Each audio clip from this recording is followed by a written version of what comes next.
বেহাল নিকাশির কারণে সামান্য বৃষ্টিতেই ভোগান্তিতে এলাকার মানুষ। বালুরঘাট পৌরসভা 9 এবং 10 নম্বর ওয়ার্ডের রাস্তায় গত কয়েকদিন ধরে জমে রয়েছে জল। বৃষ্টির জল জমে থাকায় তা ডিঙিয়েই যাতায়াত করতে হচ্ছে সাধারণ মানুষকে।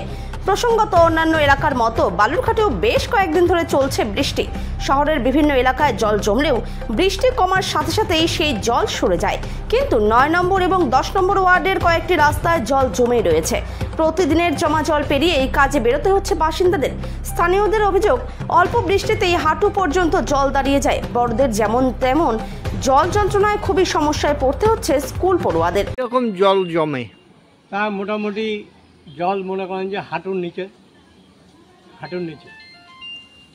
তারপর কি হয়, তারপরে কি হয়, যদি মনে করেন যে সারাটা রাত্রি যদি বৃষ্টি হয় বা 2-4 ঘন্টা যদি বৃষ্টি হয়, তাহলে মনে হয় পরের দিন সকাল 11টা-12টা পর্যন্ত জল জমাই থাকে রাস্তায়।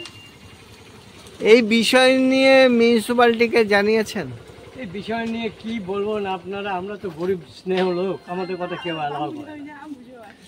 এখানকার কাউন্সিলর কি বলছে? এখানকার কাউন্সিলর হচ্ছে পরিমল না, আচ্ছা। বর্তমান পদ্মপুকুর এলাকার ওনার বাড়ি, কিন্তু আমাদের এই এলাকার কোনো তদন্ত করে না।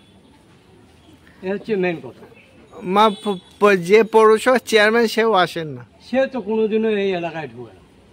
এখন বর্তমান যদিও আসে আমার জানা নাই, আমি মানে কর্মজীবন মানে কর্ম করে খাই, সকালে বেলায় রাত্রি, কিন্তু আমাদের কথা কেউ গুরুত্ব দেয়। আমরা যদি বলি আমাদের কথা কেউ অ্যাভয়েড করে চলে। কি চাইছেন আপনারা? আমরা চাইছি এই জায়গাটার মানে এই পরিবেশটা যেন ভালো এবং রাস্তাঘাট যেন ভালো, সকলেই যেন চলাফেরা করে শান্তি পায়। আপনার নাম? আমার নাম Dhiman Mahanta. Thank you. Chair of Dharanidhar Mahanta, উনি মৃত। Thank you.